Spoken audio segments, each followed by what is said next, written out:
மத்திய அரசாங்கம் 1000 ரூபாய் கொடுக்கறத தடுக்க போறாங்கன்னு சொல்லிட்டு அதனாலதான் நாங்க முன்னாடியே கொடுத்துறோம் போஸ்டர் போட்டு ஓட்டுறோம். நான் கேட்கிறேன் 1000 ரூபாய் கொடுக்கறத நிறுத்துறோம் உங்களுக்கு சர்க்குலர் மத்திய அரசாங்கம் இருந்து வந்ததா காட்ட முடியுமா? ஏன் கொடுத்த?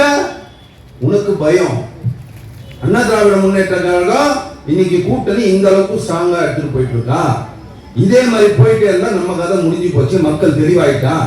மக்கள் இன்னைக்கு ஆன்டி இன்கம்பன்சி வெறுப்பு, இந்த திராவிட முன்னேற்ற கழகத்தின் ஆட்சி மேல பயங்கர வெறுப்பா இருக்கான்.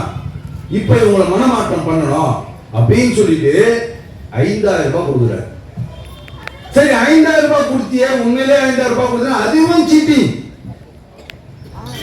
1000 ரூபாய் கொடுக்க வேண்டிய ஜனவரி மாசம் ஒரு 1000 ரூபாய் கொடுத்த, அதே ஜனவரி மாசம் இந்த பிப்ரவரி மாசம் கொடுக்க வேண்டிய பிப்ரவரி மாசம் மார்ச் மாசம் ஏப்ரல் மாசம் சேர்த்து 3000 ரூபாய் முன்னாடி கொடுத்துட்ட.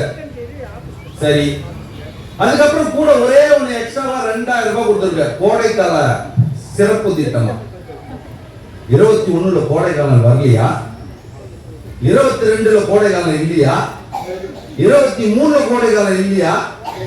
24 கோடைக்காலம் இல்லையா? 25 இல்லையா? ஆனா 26 வந்த உடனே அட்வான்ஸா 2000 ரூபாய் கொடுக்குறாங்க. அக்கறை மக்கள் மேல பாருங்க. தேர்தல் வந்தா எல்லா அக்கறையும் வரும். அதுலயும் சீட்டி கொடுக்க வேண்டிய காசை முன்னாடி கொடுத்துட்டு 5000 ரூபாய் நாங்க கொடுத்துட்டோம்.